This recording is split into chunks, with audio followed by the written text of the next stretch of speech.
नारे रिसालत, नारे हैदरी। कारी मौलवी मौलाना मोहम्मद बाबुलुरजमान अशरफी साहेब जिंदाबाद। नारे तकबीर।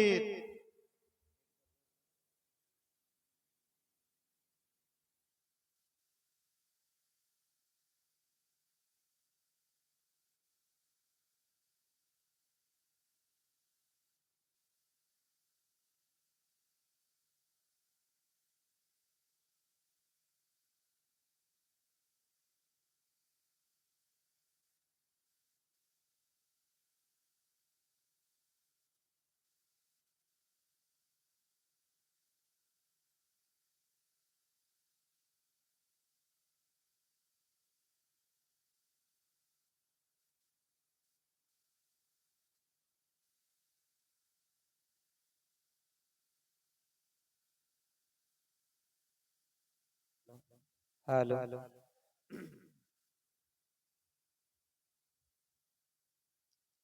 हेलो अस्सलामु अलैकुम वरहमतुल्लाहि वबरकातुहू। अल्हम्दुलिल्लाह नहमदुहू व नस्तईनुहू व नस्तगफिरुहू व नु'मिनु बिही व नतवक्कलु अलैहि ونعوذ بالله من شرور أنفسنا ومن سيئات أعمالنا من يهده الله فلا مضل له ومن يضلله فلا هادي له ونشهد أن لا إله إلا الله وحده لا شريك له ونشهد أن سيدنا وعوننا وقوسنا وقياسنا محمدا عبده ورسوله أما بعد فأعوذ بالله من الشيطان الرجيم بسم الله الرحمن الرحيم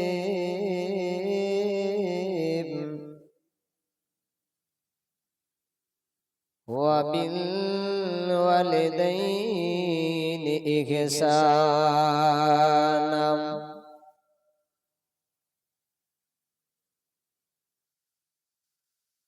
قال الله تعالى في شان حبيبي إن الله وملائكته يصلون على النبي يا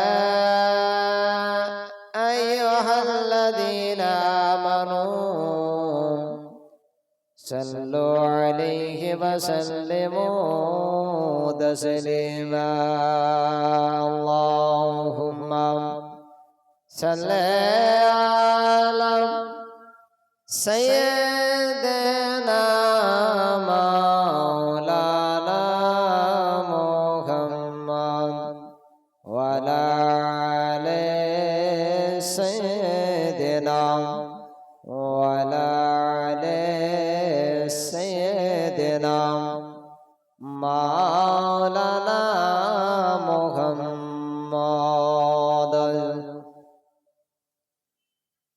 যাহার লাগে কান্দের মন সে তো সোনার মদিনা যাহার লাগে কান্দের মন সে তো সোনার মদিনায় স্বপনে জগে হবে দেখা স্বপনে জগে হবে দেখা হলে নবীর দিওয়ানা আল্লাহুম্মা সাল্লি আলা সাইয়্যিদিনা মাওলানা মুহাম্মদ ওয়া আলা আলি সাইয়্যিদিনা ওয়া আলা আলি সাইয়্যিদিনা মাওলানা মুহাম্মদ কোন দিন তোমাকে দেখিনি কখায় ওগো নবী একবার দেখা দাও আমায় ওগো নবী একবার দেখা দাও আমায় কোন দিন তোমাকে দেখিনি কখায় ওগো নবী একবার দেখা দাও আমায় প্রাণ ভরে দেখব রোজা তোমার শীতল হবে মন কলিজায় আমার প্রাণ ভরে দেখব রোজা তোমার শীতল হবে মন কলিজায় আমার তোমারি নূরের জালি তোমারি নূরের জালি চুমু খেতে মনে চায় ওগো নবী একবার দেখা দাও আমায় ওগো নবী একবার দেখা দাও আমায় কেঁদে কেঁদে বারবার করি বাসনা কেঁদে কেঁদে বারবার করি বাসনা কখন যাব আমি সোনার মদিনা কেঁদে কেঁদে বারবার করি বাসনা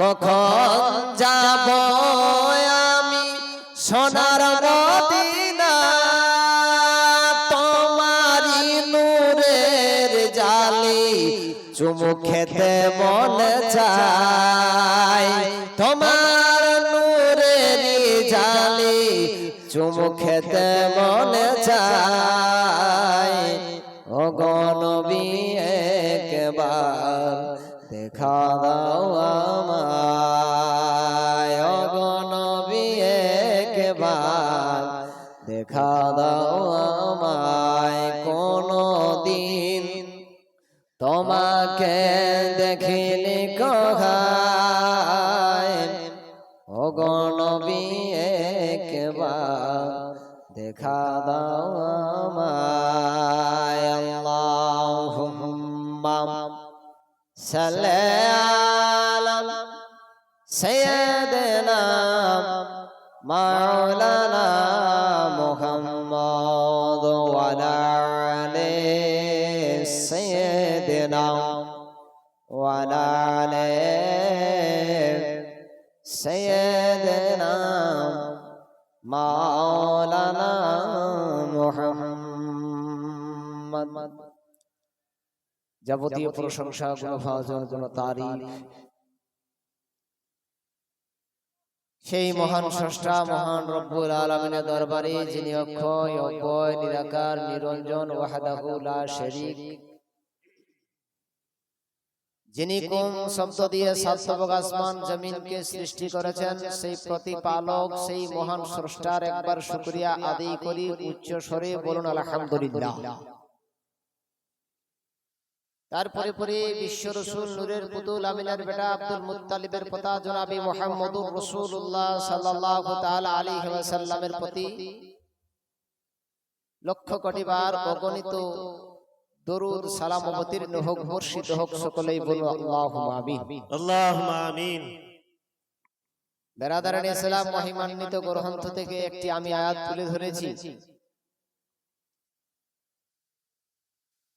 আজকে ওই আয়াত সামনে রেখে দু চারটি কথা বলবো। তার পূর্বে আপনাদের জানিয়ে দিতে চাই যে ধর্মীয়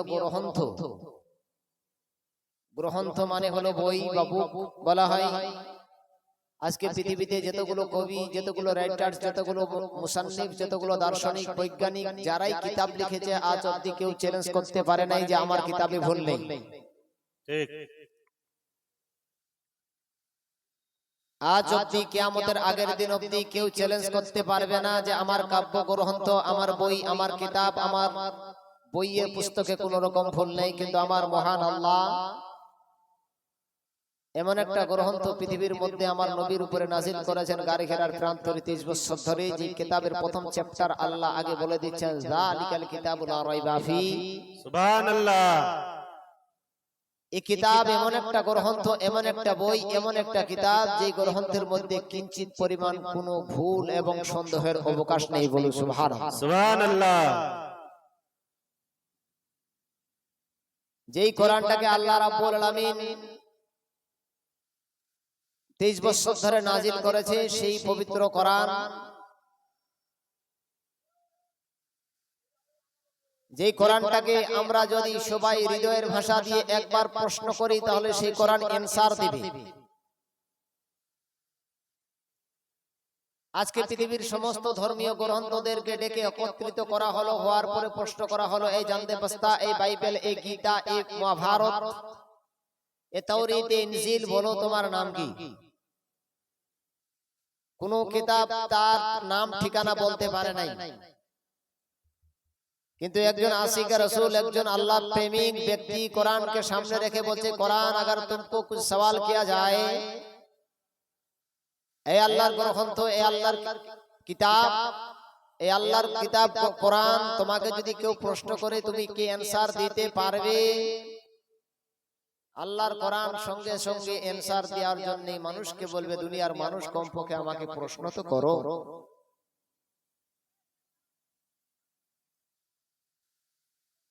সেই কোরআনটাকে প্রশ্ন যেমনি করা হবে, কোরআনকে যেরকম সাম্পিল ভাবে একটি প্রশ্ন করা হলো, কোরআন তোমার নাম কি?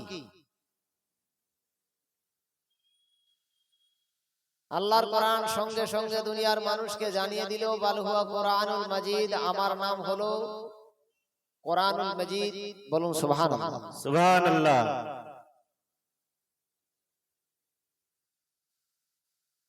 আবার কোরআনকে জিজ্ঞাসা করা হলো, কোরআন বল তোমার নাম কোরআন শরীফ। সেই ভাষাটা আমি জানতে পেরেছি, বুঝতে পেরেছি, কিন্তু এই কথাটা তুমি একটু বলে দাও। ও কোরআন বল তোমার নাম যদি কোরআন শরীফ হয়ে থাকে তাহলে তুমি একটা কথা আর জানিয়ে দাও, কোরআন। আমাদের অনেকে মানুষ রয়েছে, অনেক ব্যক্তি আছে, আমাদের বাড়ি গাড়ি, নিজের একটা নিজস্থান, একটা বাসস্থান থাকে। সেই কোরআনকে জিজ্ঞাসা করা হলো, কোরআন ও কোরআন বল, কোরআন রে তোর নাম জেনে বুঝতে পারা গেছে, কিন্তু একটা কথা জানিয়ে দেয়, কোরআন তোর বাড়ি কোথায়? আল্লাহর কোরআন এক বাক্যে অ্যানসার দিবে দুনিয়ার মানুষকে। দুনিয়ার মানুষের কাছে জানিয়ে দিল, দুনিয়ার মানুষের আরে আমার বাড়ি হলো ফি লাউহে মাহফুজ। সুবহানাল্লাহ। সুবহানাল্লাহ। কোরআন বলছে দুনিয়ার মানুষ আমার বাড়ি হলো 7 আসমান আসমান পেরিয়ে আমার বাড়ি হলো সিদরাতুল মুনতাহা পেরিয়ে। ও আল্লাহর বান্দারা, ও আল্লাহর বান্দিরা, যে জায়গাটার নাম হলো লৌহে মাহফুজ, সে লৌহে মাহফুজে আমার বাড়ি। দুনিয়ার মানুষ জেনে গেল, আবার কোরআনকে জিজ্ঞাসা কর, ও কোরআন বল তোমার বাড়ি হলো লৌহে মাহফুজে, কিন্তু ওখান থেকে তুমি এই জায়গাতে আসলে কেমন করে? ওই আল্লাহর কোরআন বলবে, দুনিয়ার মানুষ, অবিগরের মানুষ, আমার বাড়ি হলো লৌহে মাহফুজে ঠিকই, কিন্তু আমাকে তানজিলুম মির রাব্বিল আলামিন, আমাকে দুনিয়ার জমিনে আমার রব্বুল আলামিন পাঠিয়েছে। সুবহানাল্লাহ, সুবহানাল্লাহ। ও দুনিয়ার মানুষ, তোমরা কেন বুঝো না, জানো না? আল্লাহ আমাকে পাঠিয়েছে। আবার কোরআনকে প্রশ্ন করো, ও কোরআন বল, ও আল্লাহর কোরআন, তোমায় আল্লাহ রাব্বুল আলামিন পাঠিয়েছে, কিন্তু ওরা আল্লাহর কোরআন বল, তাওরীত আসার একটা সিস্টেম ছিল, জাবুর আসার একটা সিস্টেম ছিল। ও কোরআন বল, তোমার সিস্টেমটা কি রে? কোরআন বল, তুমি কোন নবীর উপরে অবতীর্ণ হয়েছিলে বলো? কোরআন বলবে, নুজিলা আলা মুহাম্মাদিন, আমি মুহাম্মদের উপরে কোরআন অবতীর্ণ হয়েছি। সুবহানাল্লাহ, সুবহানাল্লাহ। ও বিকরের মানুষ, আজকে যে কোরআনের বাণী, যে মাহফিলের মধ্যে আজ আয়োজন করা হয়েছে বলার জন্য, হায়রে হতভাগা মুসলমান, রাত্রি 8:30 বাজতে চললো, এখনো প্যান্ডেলের মধ্যে আসতে পারিনি। কোন দিন আমরা যাব এইসব মাহফিলের মধ্যে? কখন আমরা ভালো মন্দ বুঝতে শিখব? অবিগরের মানুষ, এই ভালো মন্দ আপনি ডিসাইড করতে পারবেন না। দেখা গেল আপনার বাড়ির শিকল ধরে কোনদিন এসে মালিকুল মত দাঁড়িয়ে যাবে, মালিকুল মত যেমনি দাঁড়িয়ে যাবে, সেদিন আর ভালো মন্দ বিচার করা আপনার দ্বারা হবে না। সুবহানাল্লাহ, ঠিক। এইভাবে সময় নষ্ট করে দিন। আর এরকম একটা মাহফিল, যে মাহফিলটাকে আমার নবী মুস্তাফা সাল্লাল্লাহু তাআলা আলাইহি ওয়াসাল্লাম বিগত 1500 বছর পূর্বে বলে গেছে, যে এই জায়গার মধ্যে আমি রাসূলুল্লাহ, আমার পরম স্রষ্টা আল্লাহর কথা, আল্লাহর বাণী বলা হবে আমার উম্মতে, সেই জায়গাটা হতে পারে বিকরের জমিন, কিন্তু যতক্ষণ আলোচনা হবে কোরআনের বাণী বলা হবে, ও দুনিয়ার মানুষ, ও আমার উম্মতিরা, সেটি জান্নাতের একটা অংশ হয়ে যাবে। সুবহানাল্লাহ। তাই বলতেছিলাম, মা, ও আমার খেলারা ফুপুরা, এই সময়টা পেরিয়ে গেলে কাজে লাগাতে পারবো না, তার জন্য একটু আসার জন্য অনুমতি আমাদের আপনাকে করি মা, একটু অনুরোধ করি বাবারা, যেটা শরীয়তের দৃষ্টিকোণটিতে, যেটা রাসূলের কাছে সব থেকে উৎকৃষ্ট জায়গা হলো মসজিদ কিংবা মাদ্রাসা, আমার রাসূলের কাছে সব থেকে নিকৃষ্ট জায়গা হলো বাজার। আজকে আমরা মুসলমানের ঘরে জন্ম নিয়ে মুসলমান হয়েছি বটে, কিন্তু যখন একটা জালসার মধ্যে যাব, তখন আমরা বাজারের মধ্যে ভিড় করব, তখন আমরা বিভিন্ন বাজারের মধ্যে ঘোরাঘুরি করি। ও আমার মারা, ও আমার দিনী বোনেরা, তোমার প্রয়োজন আছে রে বোন, তুমি দোকানে যাবে, কিছু যদি নেওয়ার ইচ্ছা করে তাড়াতাড়ি করে নিয়ে বাড়ি আপনার মাহফিলে এসে বসতে পারবে। কিন্তু না না, এমন একটা পরিবেশ তৈরি করে নিয়েছি, যতক্ষণ জালসা হবে ততক্ষণ ধরে আমরা বাজারে থাকি। ওরে আমার মুসলমান ভাইরা, এইভাবে আর কতদিন চলবে? দেখা গেল এইভাবে করতে করতে আমার আপনার বাড়িতে মালিকুল মউত এসে হাজির হয়ে যাবে। যাওয়ার পরে শিকল ধরে টেনে বলবে, ও ফালা ব্যক্তি, তোমার দুনিয়াদারি শেষ হয়ে গেছে, তোমার দুনিয়াদারি আজকে সমাপ্ত ঘটবে, আজকে তোমাকে দুনিয়া ছেড়ে চলে যেতে হবে। এই জন্য তোমার আজকে জীবনের শেষ দিন ঘটিয়ে ছাড়বো। যখন আপনার জীবনটা, আপনার মূল্যবান জীবনটা যখন আপনার মালিকুল ফারিস্তা, মালিকুল মউত ফারিস্তা নিয়ে যাবে, তখন আর মসজিদের ইমাম দেরি করবে না, 10 সমাজের লোকেরা সবাই একত্রিত হয়ে আপনার কবর খনন ব্যবস্থা করবে, গরম পানি করার ব্যবস্থা করবে, আপনার জন্য কাফনের ব্যবস্থা করবে। মসজিদের মধ্যে, মসজিদের মাইকের মধ্যে বারবার করে আপনার নামটা একবার এলান করবে। সুবহানাল্লাহ, সুবহানাল্লাহ। আচ্ছা বলুন তো, এমনি কি আমাদের মসজিদের মধ্যে কি নাম এলান হয় কারো? হয় না, না। কিন্তু এমন একটা সময় আছে, এমন একটা সিচুয়েশন আছে, যেই দিন আপনার জিন্দেগিতে একবার মসজিদে আপনার নামটা বলা হয় না,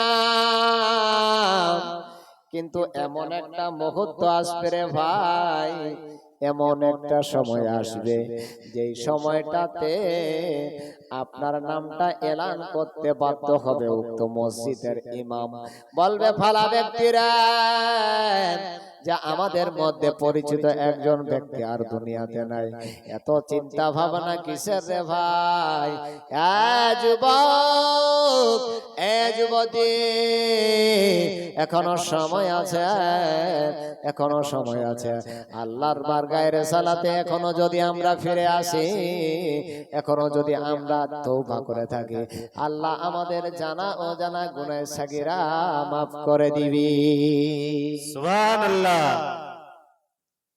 কি বলছে কবি? একদিন তোমার নাম মসজিদে হবে এলান, সুবহানাল্লাহ। একদিন তোমার নাম মসজিদে হবে এলান। কার নাম এলান হবে না বাবা? যারা প্যান্ডেলে এসেছে তাদের নামও এলান হবে, যারা আড়ালে আছে, অন্ধকারে আছে, উজালাতে আছে, তার নাম এলান হবে, হবে না? এই সামনে যে কজন বাবা ভাই বসে আছেন, দয়া করে একটু আপনাদের কাছে রিকোয়েস্ট, একটু সামনে এসে বসে। বক্তা এরকম সাকসেস একটা মাহফিল হতে গেলে 3টা জিনিসের প্রয়োজন। মাইক ভালো হতে হবে, বক্তা ভালো হতে হবে, শ্রোতা ভালো হতে হবে।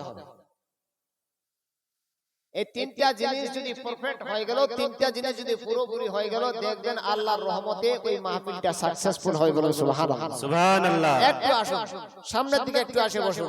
আপনি মনে করছেন সামনে বসলে যদি আর উঠতে না পারি, না, এটা কোনোদিন নয়। আপনার 10 মিনিট যদি চাই, আপনি 10 মিনিট বসুন, তারপরে চলে যাবেন, এটা আপনার ব্যক্তিগত বিষয়। কিন্তু 10টা মিনিটের জন্য আপনাদের সামনে আসতে আমি বলছি বাবা, কেন? যেহেতু মাহফিল এখনো অনেক লোক আপনার আওয়াজ পাচ্ছেন, কিন্তু কেউ এসে বসেন না। কিছুক্ষণের মধ্যে মুফতি আমজাদ হোসেন সিমনানি সাহেবকে নিয়ে আসানো হবে। একদিন তোমার নাম মসজিদে হবে এলান, একদিন তোমার নাম মসজিদে হবে এলান। তৈরি থেকো, তৈরি রেখো, তৈরি থেকো, তৈরি রেখো, কবরের মাল সামান। জোরে হবে না? সুবহানাল্লাহ। বলতে পারেন না? একদিন তোমার নাম মসজিদে হবে এলান, একদিন তোমার নাম মসজিদে হবে এলান।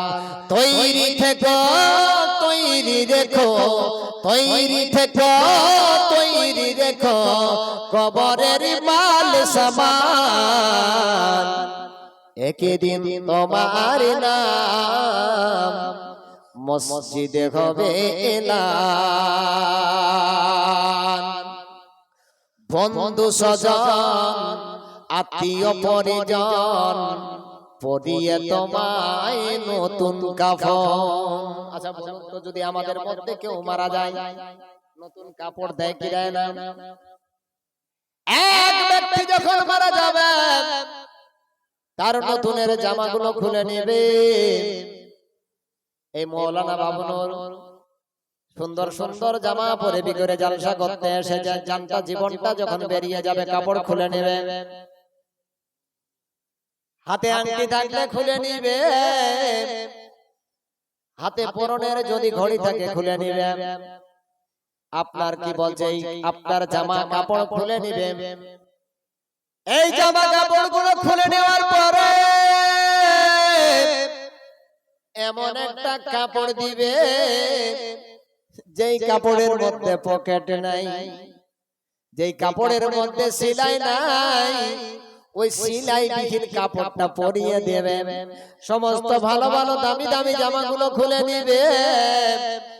আর আপনার ওই কাপড়টা পরিয়ে দেওয়ার পরে ওই কাপড়টা যেন নোংরা না হয়, ওই কাপড়টা ঢাকার জন্য আরো একটা চাদর দিয়ে মুড়ে দিবে। আপনার পায়ের দিকে একটা বাঁধ দিয়ে দিবে, একটা শরীরের বিচো বিচে বাঁধ দিবে, একটা মাথার উপরে বাঁধ দিয়ে আপনাকে ওই কবরে নিয়ে যাবে। সুবহানাল্লাহ। বন্ধু স্বজন আত্মীয় পরিজন পরিয়ে তোমায় নতুন কাফন নিয়ে যাবে ওই কবরে। থাকবে না কেউ তোমার আপন। বন্ধু স্বজন আত্মীয় পরিজন পরিয়ে তোমায় নতুন কাফন নিয়ে যাবে সেই কবরে। থাকবে না কেউ তোমার আপন। তৈরি থেকো, তৈরি রেখো, তৈরি থেকো, তৈরি রেখো, কবরের মাল সামান। জোরে বলা যাবে না, সুবহানাল্লাহ। বলতে পারেন না। একদিন তোমার নাম মসজিদে হবে এলান। একদিন তোমার নাম মসজিদে হবে এলান। টাকা কড়ি বাড়ি গাড়ি দুনিয়াতে সব রবে পড়ি। টাকা কড়ি বাড়ি গাড়ি দুনিয়াতে সব রবে পড়ি। সেই দিন তোমার সঙ্গী হবে, সেই দিন তোমার সঙ্গী হবে আমার নবীর সুন্নাত। একদিন তোমার নাম মসজিদে হবে এলান। একদিন তোমার নাম মসজিদে হবে এলান। তৈরি থেকো, তৈরি রেখো, তৈরি থেকো, তৈরি রেখো, কবরের মাল সামান।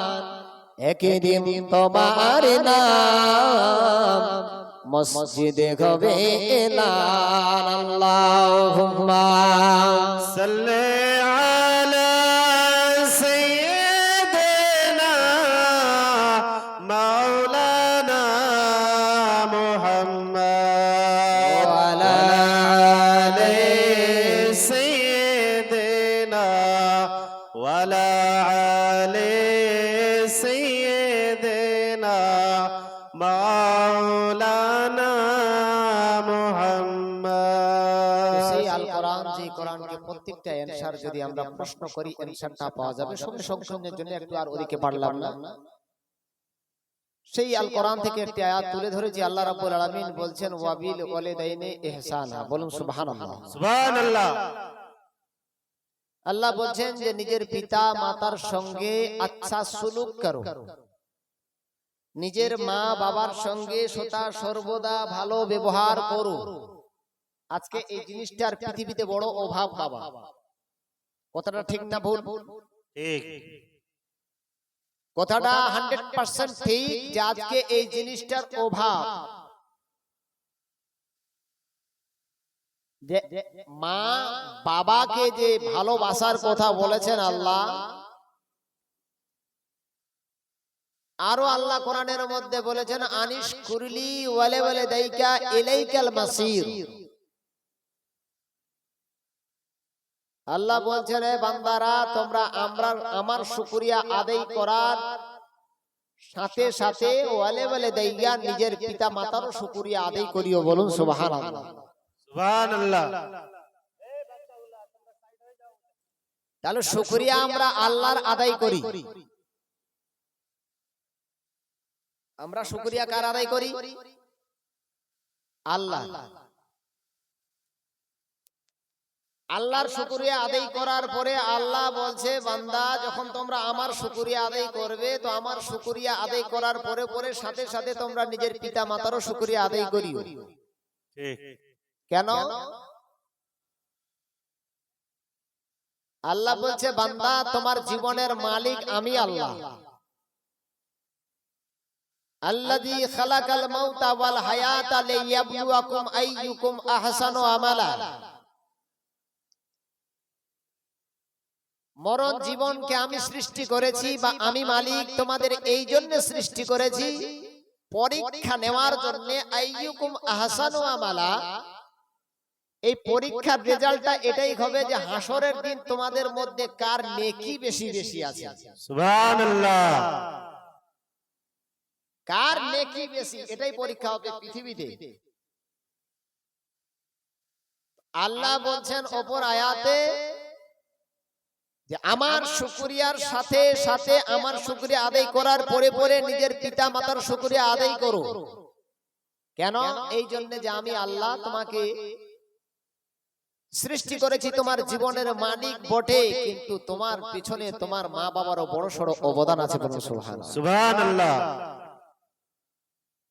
এখন আপনারা বলবেন যে মৌলভী সাহেব কিরকম ফের অবদান, কিরকম অবদান আছে? তার জন্য আমি বলবো বিকরের মানুষ,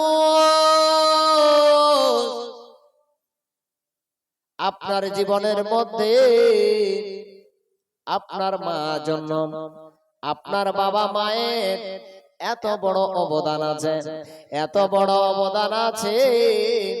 আপনার সারা জিন্দেগি যদি আপনি এক পাল্লার মধ্যে রাখেন, আর এক পাল্লার মধ্যে যদি আপনার অল সম্পত্তিকে রাখেন, তবু আপনার মায়ের হকের সমতুল্য হবে না।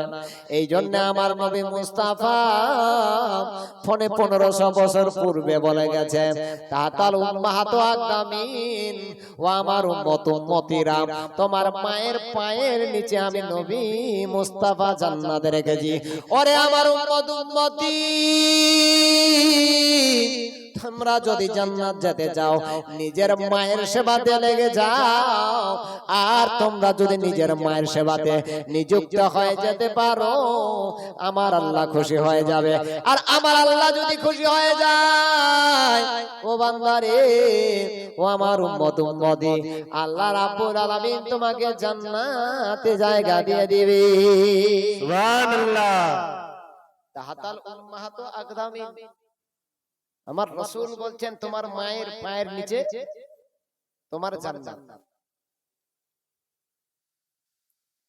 একজন সাহাবী আমার নবীকে জিজ্ঞাসা করে, ইয়া রাসূলুল্লাহ, ইয়া হাবিবাল্লাহ, নবী গো,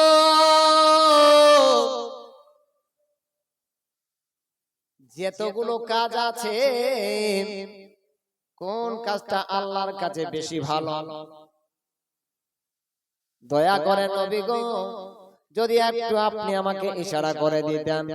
আমার নবী মুস্তাফা গালি গামলিওয়ালা ওই ব্যক্তিকে বলতে লাগে, ও আমার স্বামী রে, আল্লাহর যেতগুলো কাজ আছে ভালো কাজ, তার মধ্যে ওই কাজটা বেশি অতি উত্তম, সেটা হলো আসসালাতু আলা ওয়াক্তিহা।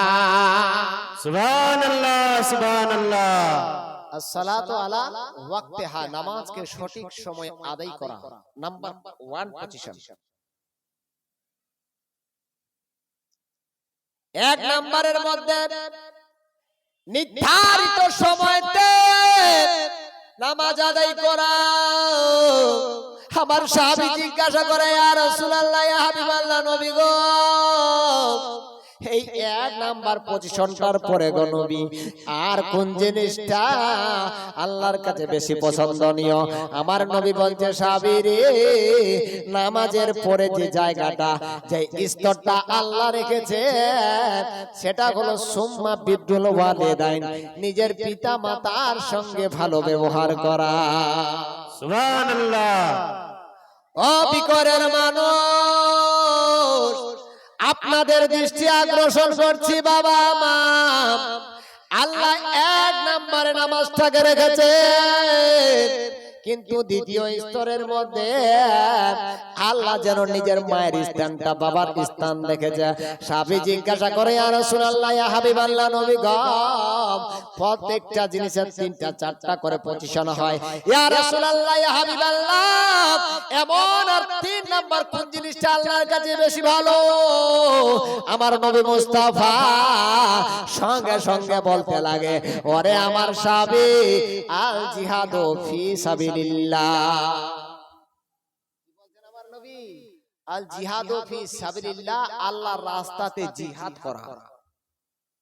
এবার আপনারা বিচার করুন তো, আপনাদের মতে আল্লাহর রাস্তায় যুদ্ধ করা, জিহাদ করা, এটা দ্বিতীয় পজিশনে হওয়ার কথা বা দরকার ছিল? ছিল কিনা? যুদ্ধ করা কত বড় জিনিস! আল্লাহর রাস্তায় যারা যুদ্ধের ময়দানে গেছে, তারা নিজের জীবনটা দিয়ে দিয়েছে। যারা যুদ্ধতে গেছে, তারা শাহাদাত বরণ করেছে। কেউ ফিরে এসেছে, কিন্তু সেই যুদ্ধে যাওয়ার জিহাদটাকে মা বাবার পরের স্তরে করে দিয়েছে, মা বাবাকে বীজ ঢুকিয়ে দিয়েছে। আল্লাহ বলুন সুবহানাল্লাহ। ব্রাদার ইসলাম, বিকর কমিটির থেকে অনুরোধ যে আপনারা যারা মেহমান বা দোকানদার এসেছেন, আপনারা তাড়াতাড়ি করে মাদ্রাসায় খাওয়া দাওয়ার ব্যবস্থা রয়েছে। যারা খেতে বাকি আছেন, তাড়াতাড়ি করে যাবেন। 10 মিনিটের মধ্যে মাদ্রাসায় খাওয়ার জন্য উপস্থিত হয়ে যাবেন। খাওয়া দাওয়া শেষ হয়ে যাচ্ছে, আপনারা তাড়াতাড়ি করে খেয়ে নেবেন। 10 মিনিটের মধ্যে বন্ধ হয়ে যাবে।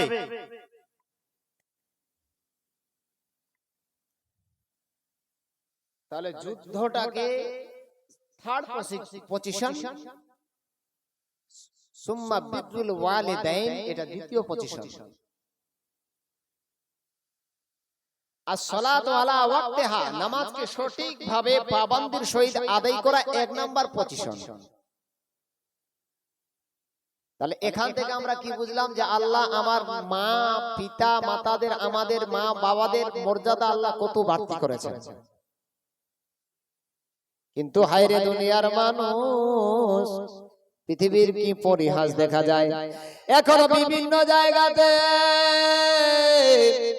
শুক্রবারের দিনে আর রবিবারের দিনে কতগুলো বাড়ির মধ্যে মাকে দেখা যায় হাতের মধ্যে একটা পুটলি, একটা থালি নিয়ে বিভিন্ন বাড়িতে যাবার পরে যেন ভিক্ষা চায়। বাবা বাড়িতে কেউ আছো না? নাই। বাবা যদি পারো আমাকে দুপুরের খাদ্য খাবার খেলিয়ে দাও। তাকে জিজ্ঞাসা করলাম, মা কেন আপনি এই অবস্থাতে আমার বাড়িতে এসেছেন? ওগো আমার মা বলো, আপনার ছেলে মেয়ে আছে না নাই? সেই বৃদ্ধ মহিলাটা আমায় বলছে, বেটা আমার দুটি জওয়ান ছেলে আছে, আর এই দুটো দেওয়ান ছেলে এরা হলো মিস্ত্রি, একজন ইলেকট্রিক মিস্ত্রি, একজন মোবাইল রিপেয়ারিং এর মিস্ত্রি। তারা নিজের চয়েস মোতাবেক, পছন্দ মোতাবেক সুন্দর সুন্দর দু ভাই দুটি বউ নিয়ে এসেছে। আর যেদিন ঘরের মধ্যে বউ নিয়ে এসেছে সেদিন থেকে আমাকে এইভাবে চলতে হয়। আপনাকে খাবার দেয় না মা? ওই সঙ্গে সঙ্গে কথাটা বলাতে ঝরঝর করে চোখের জল ফেলে দিল।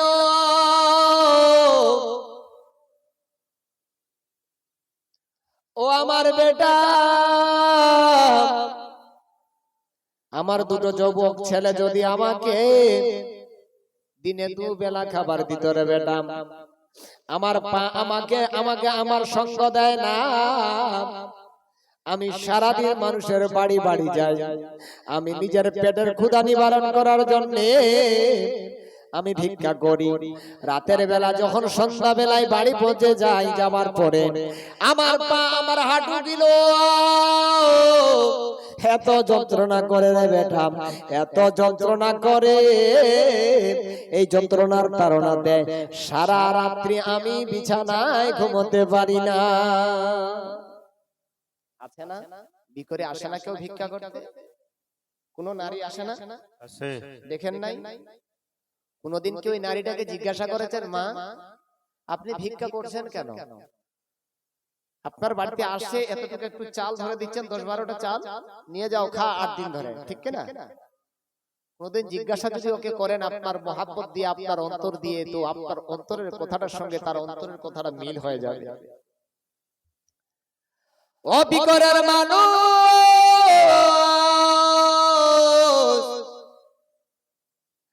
আপনি শিক্ষিত সমাজের মানুষ, আপনি আবার বলবেন, এই মৌলভী সাহেব আমার জীবনের মধ্যে আমার মা বাবার কত বড় অবদান আছে, আমার রাসূলের হাদিসকে ফলো করো। এই মুসলমান, আপনি যখন আপনার মায়ের গর্ভে ছিলেন, আমি যখন আমার মায়ের পেটে ছিলাম, আপনি যখন আপনার মায়ের পেটে ছিলেন, বাচ্চাটা যখন 3 মাস 4 মাস করতে করতে 6 মাস পজিশন হলো, 8 মাস যখন বয়স হয়ে গেল, বাচ্চাটা মায়ের পেটের মধ্যে নড়তে চাইতো, বাচ্চাটা নিজের মায়ের পেটের মধ্যে নড়াচড়া করতো। এই বিকরের মানুষ, বাচ্চাটা যেমনি হাঁটুগুটো মারতো, মায়ের তল পেটের মধ্যে ব্যথা সৃষ্টি হয়ে যেত। বাচ্চা যখন হাতের কইনাগুলো নড়াতো, মায়ের বুকের সাইড গুলো ব্যথা হয়ে যেত। কিন্তু কোনদিন জন্মদাত্রী মা এই সিদ্ধান্তটা করে উঠতে পারে নাই, এত যখন আমায় যন্ত্রণা দিচ্ছে, এই তাড়াতাড়ি করে কাল দিকে হাসপাতালে যাব, যাবার পরে পেটটা কেটে এই দুষ্টু ছেলেটাকে বের করে ফেলে দিব। এরকম চিন্তা ভাবনা করেছে কি আমার মা, আপনার মা করেছে কি ভাই? না। এই মুসলমান,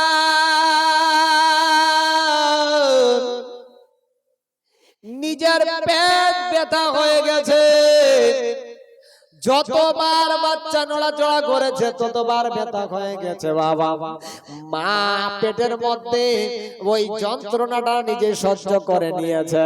বাচ্চাকে কোনোদিন আমার মা, আপনার মা এই চিন্তা ভাবনাটা করেনি কোন হাসপাতালে গিয়ে কিংবা কোন সেন্টারে গিয়া এই বাচ্চাটাকে কেটে বের করে ফেলে দিব আর এই যন্ত্রণা থেকে বাঁচবো। এই মুসলমান শুধু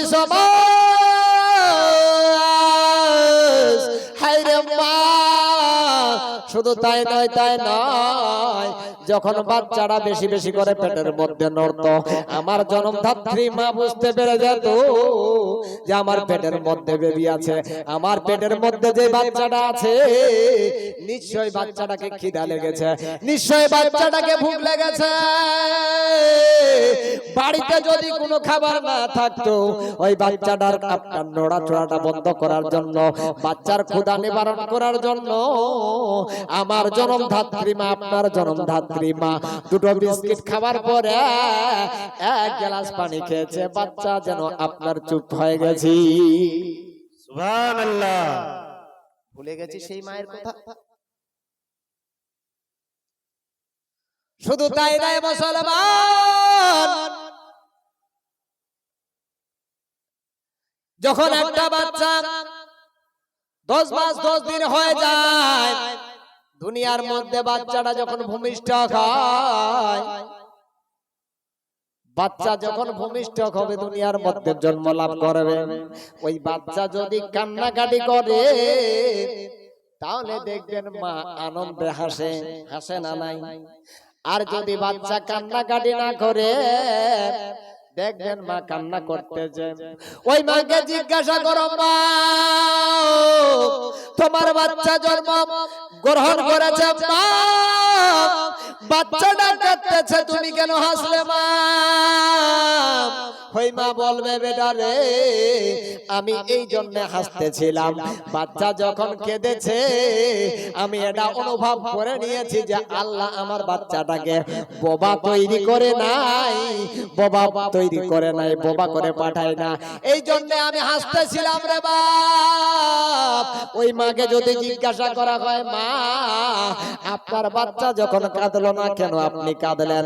ওই মা বলবে, বেটা রে এই জন্য আমি কাঁদতেছিলাম, যখন বাচ্চার কান্নার আওয়াজ পাইনি সঙ্গে সঙ্গে মনটা ছোট হয়ে গেছে, না জানি আল্লাহ যদি আমার ছেলেকে যদি বোবা করে পাঠায়, ওই ছেলেটার আমি মুখ দিয়ে মা ডাক্তার শুনতে যাওয়ার জন্য, যাকে 10 মাস 10 দিন ধরে আমার গর্ভের মধ্যে রাখলাম শুধুমাত্র একবার একটা ডাক শোনার জন্য, সেই ডাকটা হলো মা। সুবহানাল্লাহ, সুবহানাল্লাহ। কি ডাক? মা। কিন্তু আজকে মা ওই ডাকটা আর পায় না, পায়? আমরা বুড়া বলে ডাকি, বুড়ি বলে ডাকি, এই বলে ডাকি, ওই বলে ডাকি মাকে। কিন্তু ওই মা যখন একটা বাচ্চা জন্মগ্রহণ করার পর বাচ্চাটা কাঁদলো না, মা বুঝতে পেরে গেল, না জানি আল্লাহ আমার বাচ্চা যদি বোবা হয়, তো বোবা বাচ্চাকে নিয়ে আমি কি করব, যে বাচ্চা আমাকে একবার মা বলে ডাকতে পাবে না? তাহলে বোঝা গেল যুবক, আপনাকে নিয়ে আপনার মায়ের কত স্বপ্ন। শুধু তাই নয়, তাই নয়, বাচ্চাটা যখন জন্ম লাভ করবে ওই ছোট্ট বাচ্চাটা আপনার বাড়িতে যদি নিয়ে আসা হয় হাসপাতাল থেকে কিংবা নার্সিং হোম থেকে, আনার পরে দেখা হবে মা আপনার যে বাচ্চা জন্ম লাভ করেছে, গ্রহণ করেছে, বাচ্চা যখন জন্ম দিয়েছিল ওই সময়টাতে মা নিজের যন্ত্রণাটা ভুলে গেছে। ও দুনিয়ার মানুষ, কিন্তু ওই মা ওই বাচ্চাটাকে যদি জিন্দা না পেত তাহলে মা ওই প্রসব যন্ত্রণাটাকে ভুলতে পারতো না। তিলে তিলে মা একায়েত ওকায়েত হতো, আর এই কায়েত ওকায়েত হওয়াটাকে স্মরণ পড়ে যেত। হায় রে আল্লাহ, যেই বাচ্চাটাকে পেটের মধ্যে ধরলাম সেই বাচ্চাটাকে আমি জিন্দা পেলাম না, যার জন্য আমি যন্ত্রণা এত সহ্য করলাম সেই বাচ্চাটাকে আমি জিন্দা পেলাম না। ও দুনিয়ার মানুষ, ওই বাচ্চাটা যদি আবার জিন্দা থাকে, ওই মাকে যদি আপনি জিজ্ঞাসা করেন, মা আপনার যে বাচ্চাটা জন্ম দিয়েছিলেন ওই সময় যে একটা প্রসব ব্যথা ছিল মা, সেটাকে আপনি বলতে পারবেন মা? ওই ছেলেটা বলবে, ওই জবাবে বলবে, মাটা ও আমার বেটা, যখন আমি আমার আদরের টুকরা মানিকটাকে দেখেছি কিংবা আমার বেবি আমার কন্যা সন্তানকে দেখেছি, বেটা আমি আমার সমস্ত দুঃখ সমস্ত যন্ত্রণা ভুলে গেছি। সুবহানাল্লাহ, সুবহানাল্লাহ। শুধু তাই নয়, এত দূর অবধি শেষ? আমরা কত রাতের বেলা ঘুমাই,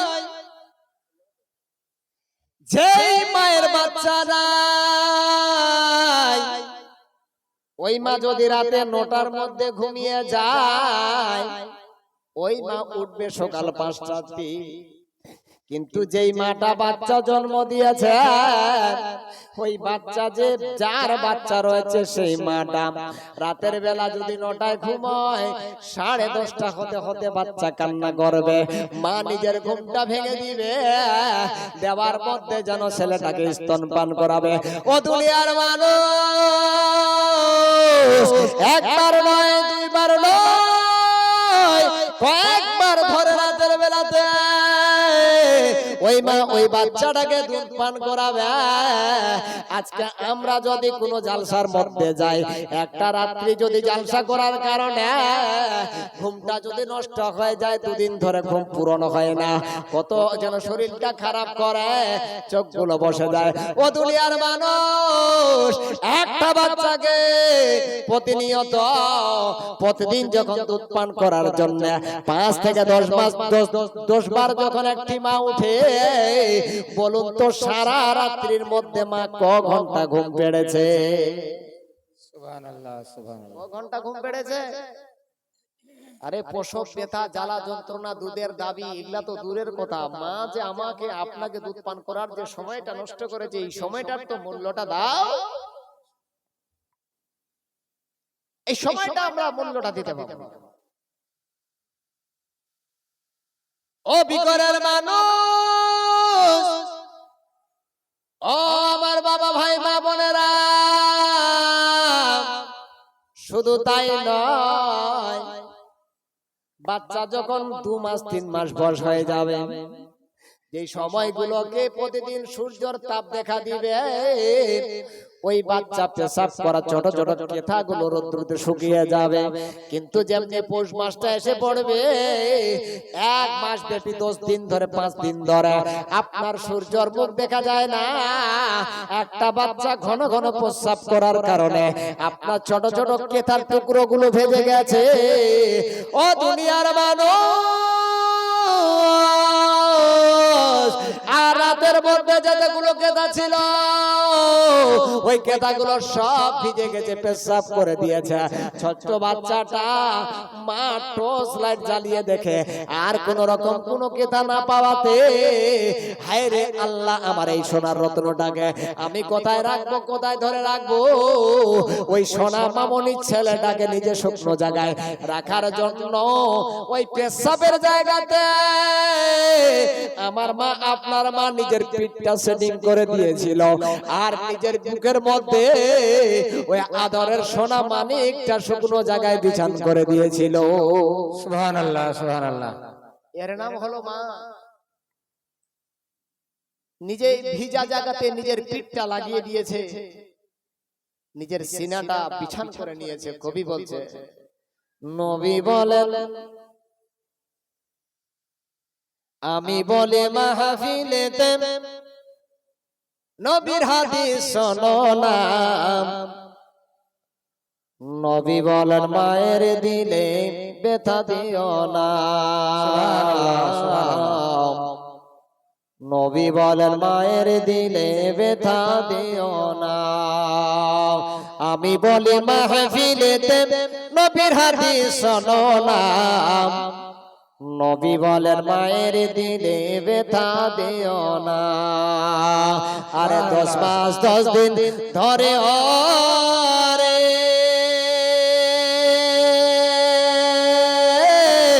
রইলি মায়ের পেটের ভিতরে, পেটে ধরে মা জননী, পেটে ধরে মা জননী, শৈলগত যন্ত্রণা, নবী বলেন মায়ের দিলে ব্যথা দিও না।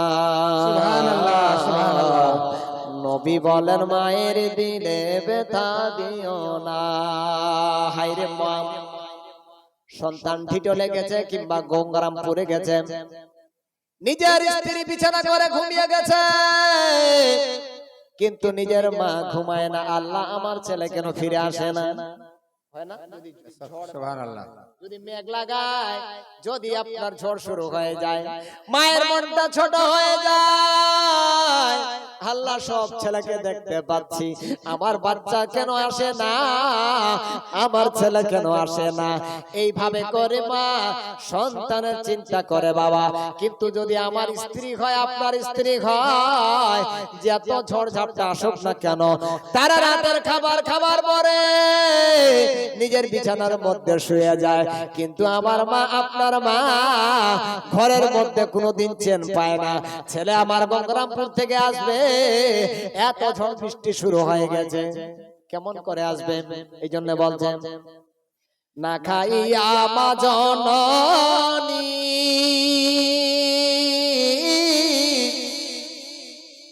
কখনোই খাবার খেত না।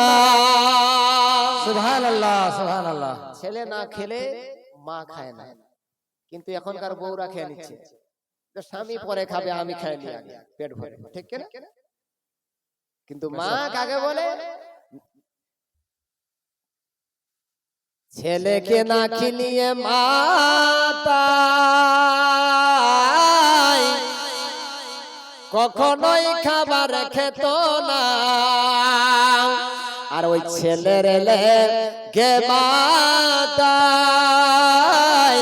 পেশাবের উপর তো কাটায়। ছেলের জন্য মা জননী, ছেলের জন্য মা জননী নিজের সিনা করিল বিছানা। নবী বলেন মায়ের দিলে ব্যথা দিও না। নবী বলেন মায়ের দিলে ব্যথা দিও না। আর যখন তুমি পেটে ছিলে রে, মায়ের রক্ত মাংস সবই খেলি রে। সুবহানাল্লাহ। আপনার মা যা খেয়েছে এর অর্ধেক মা খেয়েছে, অর্ধেক আমি খেয়েছি। মায়ের নারীর সঙ্গে আমার নারীর কানেকশন ছিল। যখন নারীর কানেকশন যেই নারীর হয় না, সেই নারীটা যে খাবে, যেই মাটা যে খাবে, তার শরীরে প্রোটিন হবে, পুষ্টি হবে। কিন্তু নারীর সঙ্গে যখন নারী যোগ হয়ে যাবে, ওই পুষ্টিটা আর ওই নারীর শরীরে থাকবে না, বাচ্চাটা পেতে থাকবে। এই জন্য যখন তুমি পেটে ছিলে রে, মায়ের রক্ত মাংস সবই খেলি দে। এখন তুমি বড় হয়েছো, এখন তুমি বড় হয়েছো, ভুলে গেছো ঠিকানা। নবী বলেন মায়ের দিলে ব্যথা দিও না। সুবহানাল্লাহ। নবী বলেন মায়ের দিলে ব্যথা দিও না। আমি বলি মাহফিলেতে নবীর হাদিস শোনো না। নবী বলেন মায়ের দিলে ব্যথা দিও না। নবী বলেন মায়ের দিলে ব্যথা দিও না। আল্লাহুম্মা সাল্লি আলা সাইয়্যিদিনা মাওলানা মুহাম্মদ ওয়া আলা আলি সাইয়্যিদিনা ওয়া আলা আলি সাইয়্যিদিনা মাওলানা মুহাম্মদ। ও দুনিয়ার মানুষ, যদি কোনো ব্যক্তি নিজের মাকে দুঃখ দেয়, নিজের বাবাকে দুঃখ দেয়, একবার দুইবার নয়, ও ব্যক্তিটা যদি 100 বার হজ করে আসেন, তার হজ আল্লাহর দরবারে কবুল হবে না। এই জন্য হবে না, নিজের মাকে যদি, পিতাকে যদি কোনো ব্যক্তি আপনার সম্মান না দিতে পারেন, সে ব্যক্তির হজ আল্লাহ কবুল করবে না। সুবহানাল্লাহ। হযরতে মালিক বিন দিনার নামে একজন ব্যক্তি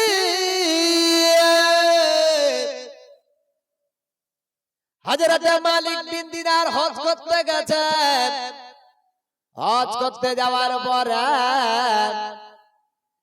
মালিক বিন দিনার স্বপ্নের মধ্যে যেন আল্লাহর সঙ্গে সাক্ষাৎ করছে, আল্লাহর সঙ্গে কথা হচ্ছে। মালিক বিন দিনার বলে, আল্লাহ গো, ও রাব্বুল আলামিন, তোমার কাছে একটা বিষয় জানতে চাই। আল্লাহ এবার এই বছরে কতগুলো হাজি হজ করতে এসেছে আল্লাহ যদি তুমি বলে দিতে, এবং কার হজ কবুল হয়েছে আল্লাহ যদি তুমি বলে দিতে, তাহলে আল্লাহ আমি বড় খুশি হতাম। আমার আল্লাহ গায়বী আওয়াজ দিয়ে বলে, মালিক বিন দিনার, এবার 40 লক্ষ হাজি হজ করতে এসেছে রে মালিক। 40 লক্ষ হাজি হজ করতে এসেছে, আমি আল্লাহ সবার হজ গ্রহণ করে নিয়েছি। তবে ওরা মালিক বিন দিনার, আমি একজন ব্যক্তি এমন আছে যে ব্যক্তির আমি হজ আল্লাহ কবুল করেনি। যেমনি এরকম কথা বলা মালিক বিন দিনার চিন্তায় পড়ে গেল, না জানি আল্লাহ যে হজ কবুল করেনি সেই ব্যক্তিটা আমি হতে পারি, হয়তো আমি হতে পারি। এরকম একটা বিষয় থাকে। 10টা ছেলে যদি একসঙ্গে পরীক্ষার রেজাল্ট দেওয়া হয়, মাস্টার যদি বলে সবাই পাস করেছে, একটা পাস করেনি, তাহলে সবার মধ্যে একটা চিন্তা শুরু হয়ে যায়। মালিক বিন দিনার বলে, এই 40 লক্ষ হাজির মধ্যে যার হজটা আল্লাহ কবুল করেনি, দেখা গেল সেই ব্যক্তিটা আমি হতে পারি। তার জন্য আল্লাহর কাছে প্রশ্ন করে, ওগো পারওয়ারদিগার, আল্লাহ তোমার দরবারে কার হজ কবুল হয়নি, যদি ওই ব্যক্তির নামটা তুমি জানিয়ে দিতে, তাহলে আমি মালিক বিন দিনার খুশি হয়ে যেতাম। আল্লাহ গায়বী আওয়াজ দিয়ে বলে, মালিক বিন দিনার, ওই 40 লক্ষ হাজির মধ্যে একজনের আমি হজটা কবুল করে নে, সে ব্যক্তিটা এখানকার বাসিন্দা নয়, আরব কান্ট্রির মধ্যে এই খোরাসান শহর নামে একটা জায়গা আছে গো ও মালিক বিন দিনার। সে ওই জায়গাতে একজন ফালাসাক আছে, একজন আবিদ ব্যক্তি আছে, একজন বুজুর্গ ব্যক্তি আছে, সেই ব্যক্তির আমি আল্লাহ তার হজ কবুল করেনি। সুবহানাল্লাহ, সুবহানাল্লাহ। মালিক বিন দিনার বলতে সবার হজ কবুল হয়েছে, একজনের হজ কবুল করেনি, আবার ফের সে পরেশগার। মালিক বিন দিনার তার সন্ধানে বাড়ি থেকে বেরিয়ে গেল। এক পা দুপা করতে করতে ওই খোরাসান শহরের মধ্যে গিয়ে পৌঁছে যায়। যেই সময় মালিক বিন দিনার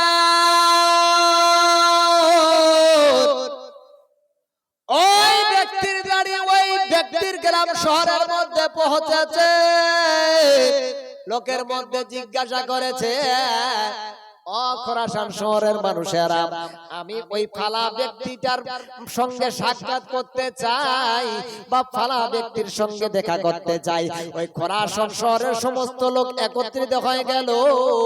যাবার পরে বলতে লাগলো, ও ফালা ব্যক্তি, আল্লাহর বান্দা, আপনি যার সম্পর্কে কথা বলতেছেন, আপনি একটু সাবধান হয়ে কথা বলুন, একটু সাবধান হয়ে কথা বলুন, কারণ ইনি হলেন একজন আবিদ ব্যক্তি, একজন বুজুর্গ ব্যক্তি, একজন আল্লাহওয়ালা ব্যক্তি, একজন পরেশগার ব্যক্তি। ইনার সঙ্গে যদি আপনাকে কথা বলতে হয়, তাহলে আপনাকে আদবের সহিত কথা বলতে হবে। এখান থেকে বোঝা গেল কত ভদ্র, কত নম্র, কত এরকম আল্লাহর বান্দা হতে পারে,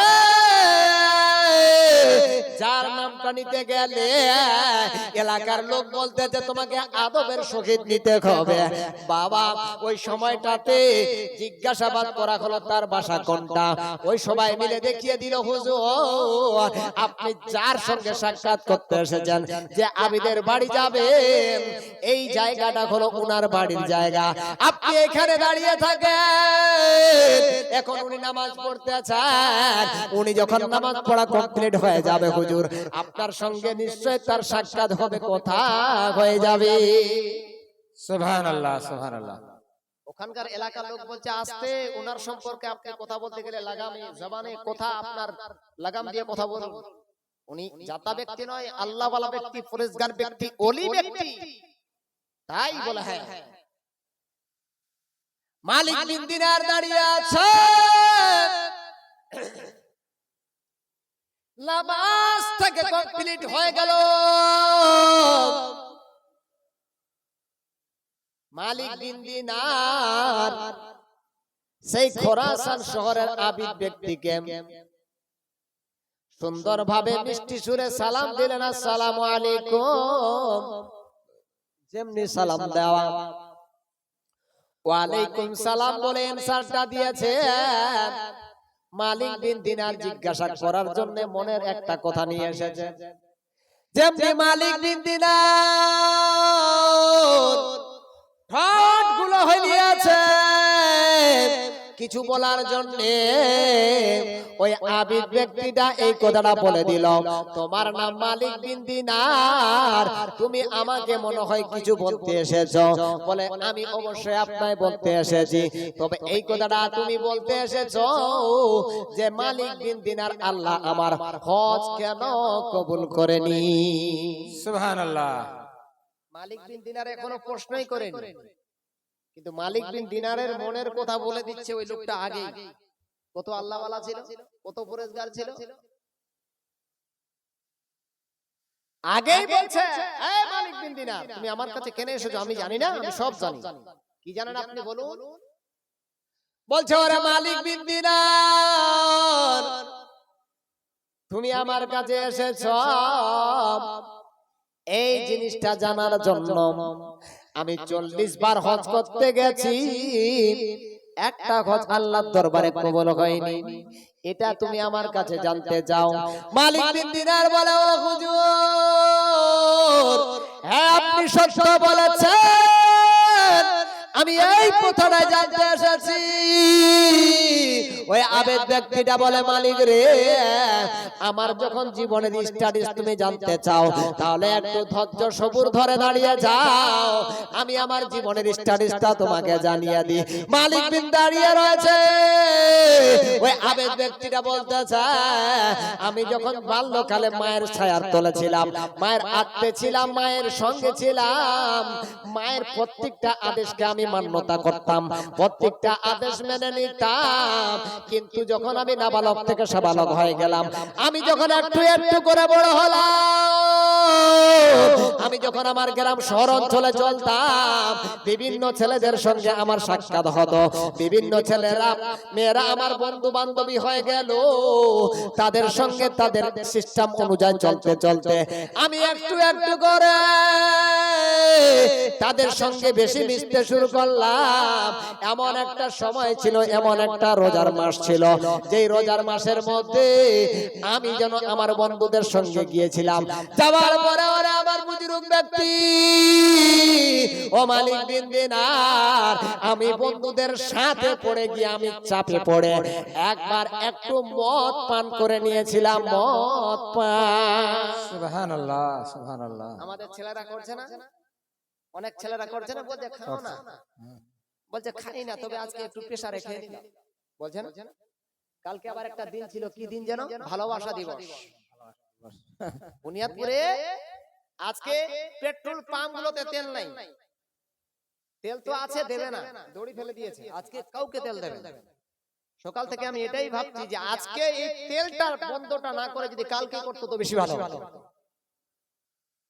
কেন? কালকে তেলটা বন্ধ করলে অনেক যুবক মুসলমান ঘরের মেয়ে, অনেক যুবক মুসলমান ঘরের ছেলে গুনাহ থেকে বাঁচতে পারত। কালকে ইডেনে গার্ডেনে পার্কে রাস্তা ঘাটে যা পরিবেশ গেছে, এটা না জানে আল্লাহ, আর এরকম আবার আসে। আমার আপনার সামনে দিয়ে আপনার যুবক, আপনার যুবতী মেয়ে বেরিয়ে গেছে, আপনি কোনোদিন প্রোটেস্ট করেননি যে এই দুপুরবেলা কোথায় যাবে তুমি? কলেজের নাম করে, স্কুলের নাম করে তারা বন্ধু বান্ধবকে নিয়ে ঘুরিয়ে আসছে, বেরিয়ে আসছে। আমরা কোনোদিন গার্জিয়ান হিসাবে আমাদের কর্তব্য হয়নি যে তাদেরকে প্রশ্ন করি কোথায় গিয়েছিলে, কেন এত দেরি।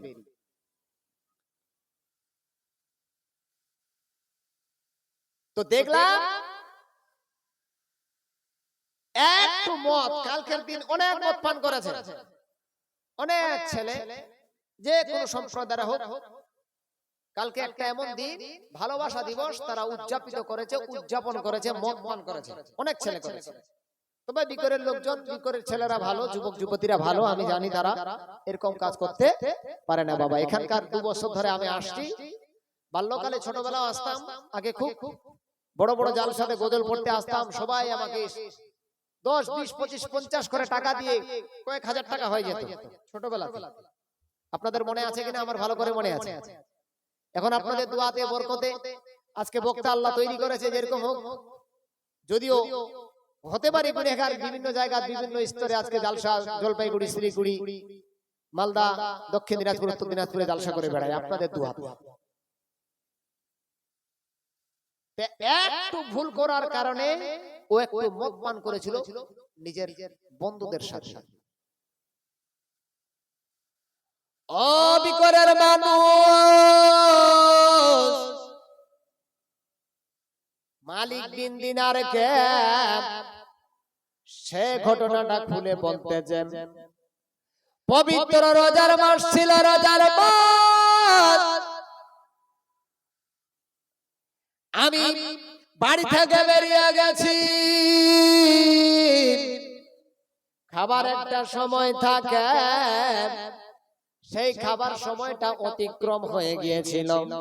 আমি বাড়িতে ফিরতে একটু লেট হয়ে গিয়েছিল। প্রথম সন্ধ্যা বেলাতে মা যখন আমার জন্য রুটি তৈরি করেছিল, ওই রুটিগুলো মনে হয় ঠান্ডা হয়ে গিয়েছিল। ও মালিক বিন দিনার, আমি গভীর রাতের মধ্যে বাড়িতে ফিরলাম। ওই সময়তে বাড়িতে ফিরার পরে দেখতে পাচ্ছি আমার জন্মদাত্রী মা, আমি একমাত্র ছেলে, যাতে আপনার বাসি রুটি, আপনার ঠান্ডা রুটি খেলে কষ্ট হবে। আমার এটা অনুভূতি হতো যে আমাকে আমার মা গরম খাদ্য খাবার দেওয়ার জন্য, মা আমাকে আপনার গরম খিলাবার জন্য ওই রুটিগুলো ওই আপনার উনুন জ্বালিয়ে, চুলা জ্বালিয়ে ওই তাওয়ার মধ্যে দিয়ে রুটিগুলো মা পুনরূপ ভাবে তৈরি করতেছিল। মালিক বিন দিনার, আমি যখন বাড়ির মধ্যে ফিরলাম, বাড়ির মধ্যে আসতে নাই, আমি আসতে নাই, আমি এত আমার মাইন্ডটা আউট হয়ে গিয়েছিল যে আমার মাথাটা যেন চক্কর দিচ্ছিল। আমি মাতালের মতো স্বভাব করতেছিলাম, আমার মাথা ঠিক ছিল না। যেহেতু আমি প্রথমবার মদ পান করেছি, এই জন্য যখন আমি বাড়ির মধ্যে আসি, বাড়ির মধ্যে আমার মা আমাকে দেখতে পাওয়ার পরে আমার মুখ দিয়ে মদের দুর্গন্ধ বেরিয়ে গিয়েছিল।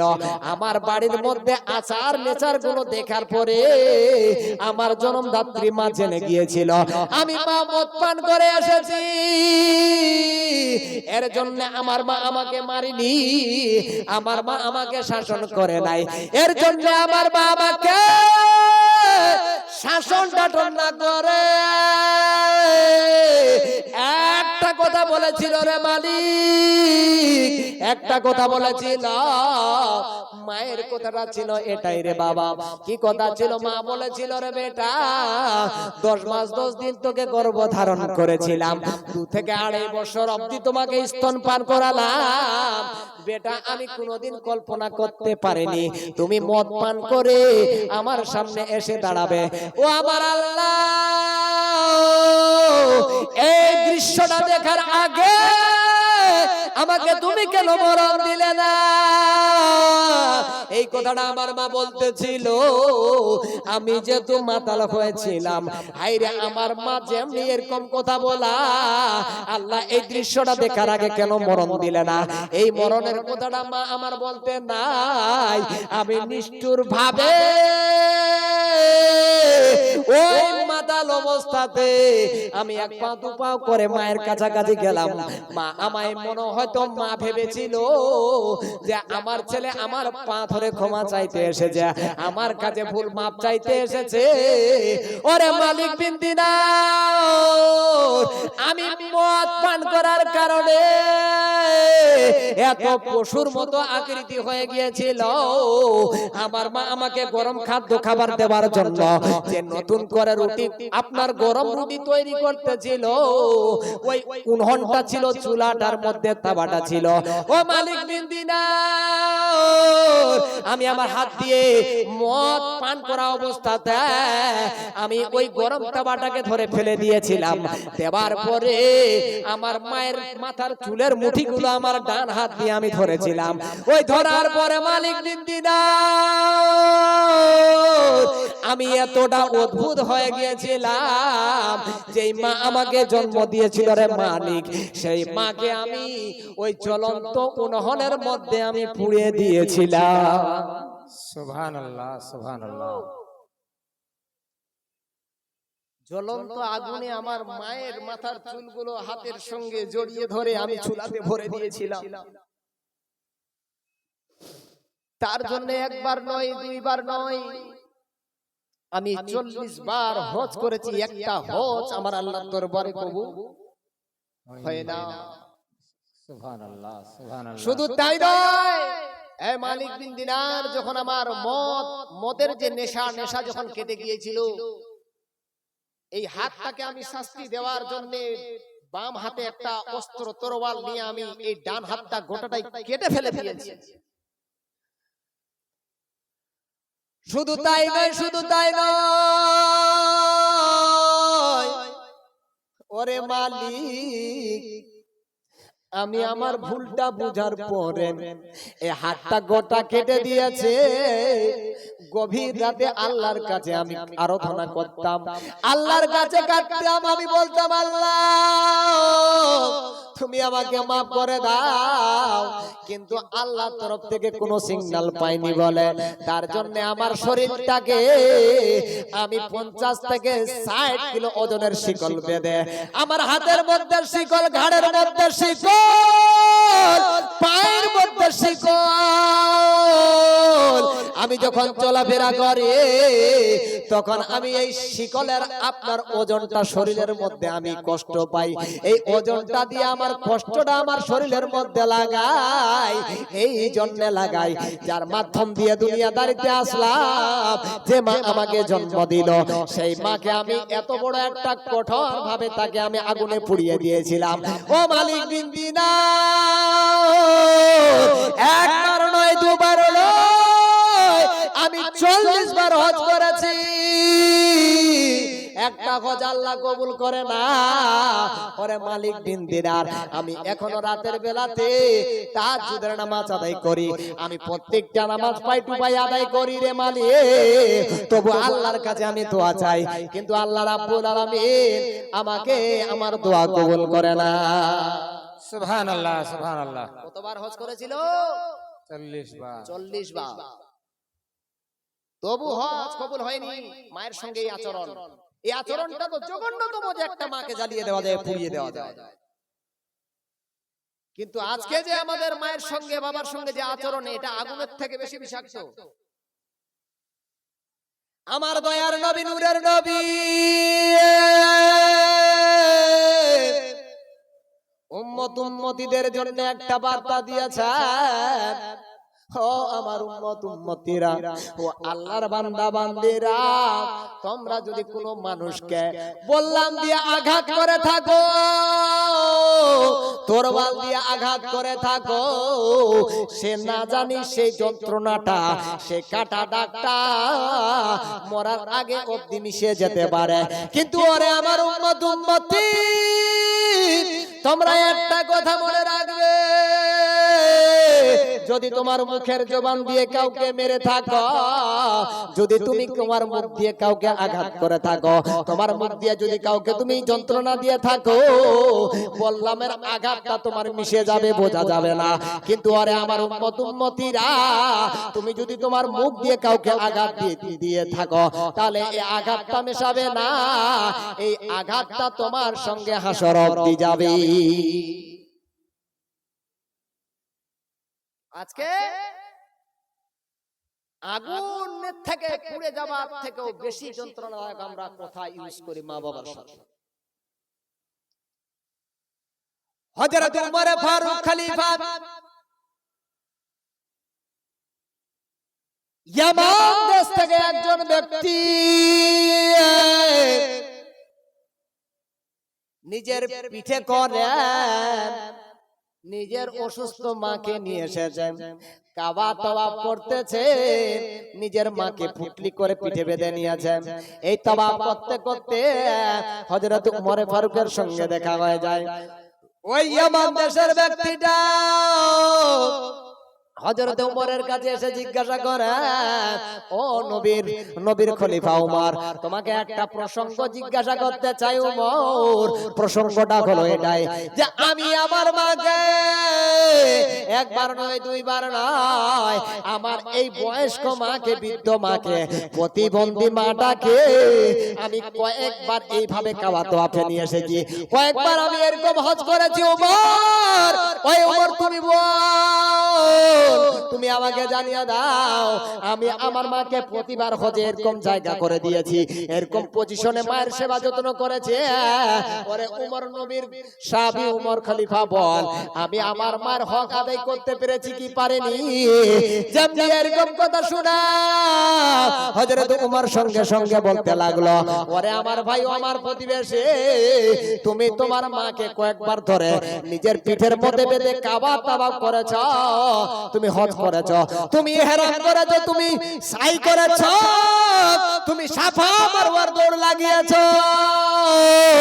কিন্তু ওরে আমার প্রতিবেশী ভাই, তোমার মায়ের তুমি দুধের দিন তো দূরের কথা রে ভাই, তোমার মা যখন তোমাকে জন্ম দিয়েছিল, ওই জন্ম দেওয়ার সঙ্গে তোমার মায়ের যে একটা প্রসব যন্ত্রণা উঠেছিল, ওই প্রসব যন্ত্রণার মধ্যে 3টি ভাগ করার পরে 2টি ভাগকে এক স্তরে রেখে দাও, আর একটা ভাগকে তুমি 3 ভাগ করো, ওই 3 থেকে আরো 3টা ভাগ করো, করার পরে যদি বিবেচনা করা হয় ওই ভাগের মধ্যে একটা ভাগ তুমি আদায় করতে পারোনি।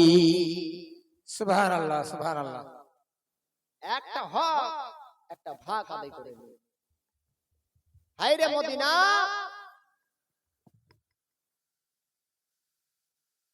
সেই মদিনা যদি আমাদের কাছে হতো, নবীকে যদি আমরা পেতাম কত ভালো হতো, হতো না? কবি বলছে, জন্ম আমার নবীর যুগে হলে কেমন ঘট, জন্ম আমার নবীর যুগে হলে কেমন ঘট, সুবহানাল্লাহ, সুবহানাল্লাহ। আরে তু নয়নে রাসূল পাক দেখিলে কেমন গত, দুই নয়নে রাসূল পাক দেখিলে কেমন গত, সুবহানাল্লাহ। আমার নবীর যুগে বলুন হলে কেমন ঘট, জন্ম আমার নবীর যুগে হলে কেমন ঘট, দুনয়নে রাসূল পাক দেখিলে কেমন ঘট, জন্ম আমার নবীর যুগে। নারায়ে তাকবীর, নারায়ে রিসালাত, নারায়ে হায়দারি, বীর ইসলাম বলুন জিন্দাবাদ। হযরত আল্লামা মাওলানা মুফতি আমজাদ হোসেন সিমনানি সাহেব, হযরত আল্লামা মাওলানা মুফতি আমজাদ হোসেন সিমনানি সাহেব, নারায়ে তাকবীর, নারায়ে রিসালাত, জলসা কমিটি, জলসা কমিটি, হযরত আল্লামা মাওলানা মুফতি আমজাদ হোসেন সিমনানি, নারায়ে তাকবীর, নারায়ে রিসালাত। ইয়া রাসূলুল্লাহ।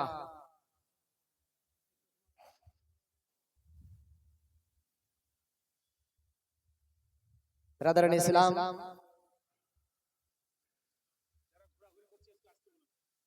আমাদের আলোনর বক্তা, যার কাছ থেকে আমরা অনেক মাসলা মাসাইল বিভিন্ন রকমের প্রসঙ্গের বিষয়ে আমরা জানতে পারবো। তো ওনাকে আমি মাইক দিয়ে দিব। তার পূর্বে আমি বলবো, যারা এখনো এদিকে ওদিকে মাদ্রাসাতে কিংবা বাড়িতে কিংবা গাড়িতে কিংবা দোকান পাশারে আছেন, মেহেরবানি করে দয়া করে আপনারা একটু, এত সুন্দর একটা প্যান্ডেল, এই প্যান্ডেলে এসে জায়গা নিয়ে বসুন। যত বড় প্যান্ডেল করেছে, এই প্যান্ডেলের সৌন্দর্যতা বজায় করার জন্য, বজায় রাখার জন্য আপনাদের কাছে আমার রিকোয়েস্ট, আপনারা যারা যেখানে থাকুন না কেন তাড়াতাড়ি করে চলে আসুন আমাদের কাছে। একজন প্রখ্যাত মুফতি সাহেব, যিনার অনেক পুস্তক লেখা আছে, যিনি অনেক বই লিখেছেন, যিনার বইগুলো আমরা পড়ে অনেক মাসলা মাসাইল জানতে পারি। আজও আপনারা ওপেন ভাবে ওনার মুখ দিয়ে আপনারা অনেক মাসলা মাসাইল বুঝতে পাবেন, শুনতে পাবেন। এই জন্য যেহেতু উনি এসে পৌঁছে গেছেন, যারা এদিক ওদিক আছেন বাবারা, আপনারা প্লিজ দয়া করে যদি একটু এক সাইড নিয়ে বসতেন খুব ভালো হতো। এখানে দুটো, এখানে দুটো, ওখানে চারটা, ওখানে তিনটা, মানে ওই যে কি বলছে কাবাডির গুটি হয় না, ওরকম হয়ে গেছে পরিস্থিতিটা। এখানে পশ্চিম বাংলার মানচিত্র তৈরি করে নিয়েছি, কিছু মনে করবেন না এটা। দয়া করে একটু সামনে যদি আসতেন। আমি আগে বলেছি, বক্তা ভালো হওয়ার জন্য একটা, মানে এরকম কি বলছে, অনুষ্ঠান সাকসেসফুল হওয়ার জন্য তিনটা জিনিস লাগবে: বক্তা, মাইক আর শ্রোতা। যিনি এসেছেন উনি বক্তাও ভালো, মাইকও ভালো আজকে, কিন্তু শ্রোতারও অভাব। যাক, গজলটা বলছিলাম, এই গজলটা বলে আমি শেষ করে দিচ্ছি। জন্ম আমার নবীর যুগে হলে কেমন ঘত,